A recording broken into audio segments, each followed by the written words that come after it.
Hello everybody, Zoe here from Learning Boosters and welcome to Wisdom Wednesday.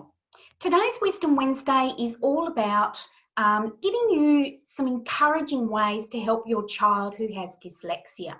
So I've got 7 ideas that I'd like to share with you today about how to help your child. So let's talk about what dyslexia is first. So dyslexia is when people are having trouble learning to read, basically. So even though they're smart and they're motivated to learn, the issue with dyslexia is that they see words in a different way. So they actually see them and their brain processes them in a different way.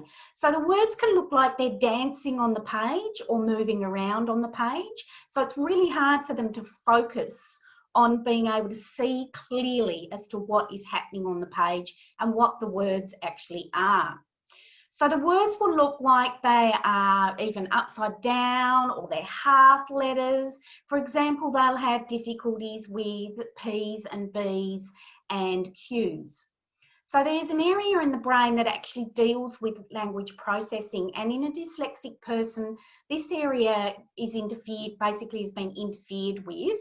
For one reason or another, they process words differently. So the skills involved, this part of the brain gets in the way of them being able to process their ability to write down spoken words as well as see them. So here are some helpful tips and suggestions to help your child who's having trouble with dyslexia. 1, lots of positive reinforcement. So positive feedback, as we know, helps with self-esteem. So the student's already aware that they're having different difficulties and that they're different and that they're having difficulties processing these words and being able to see them clearly. So what we need to do is we need to open up the lines of communication to help the child realise that they do have a difficulty, this is what it is, and this is how we're going to help you with it.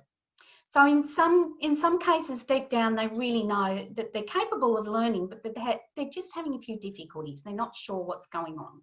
So give them lots of praise for their small achievements.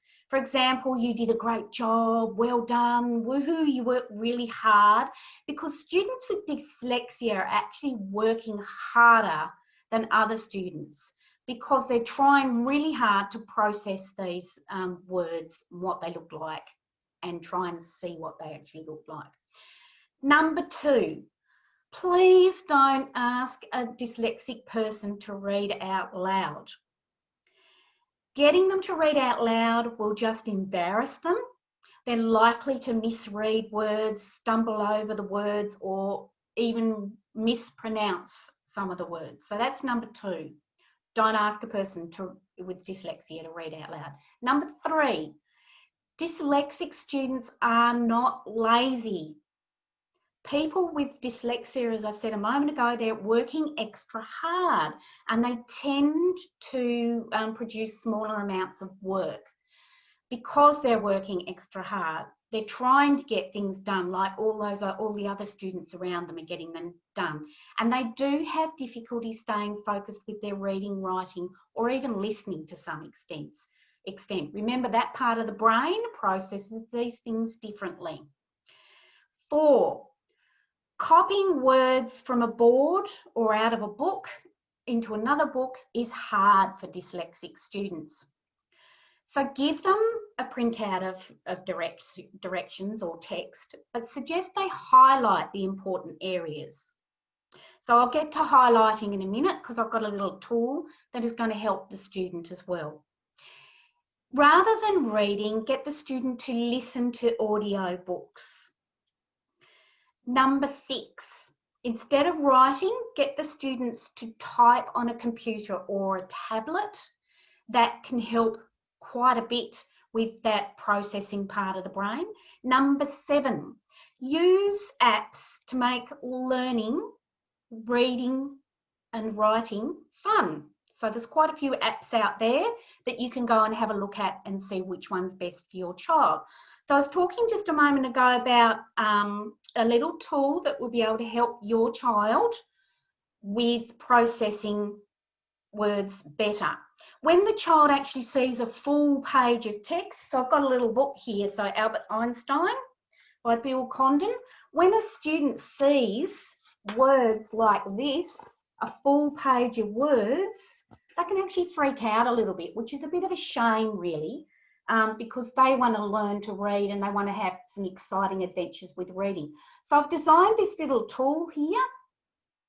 This is it.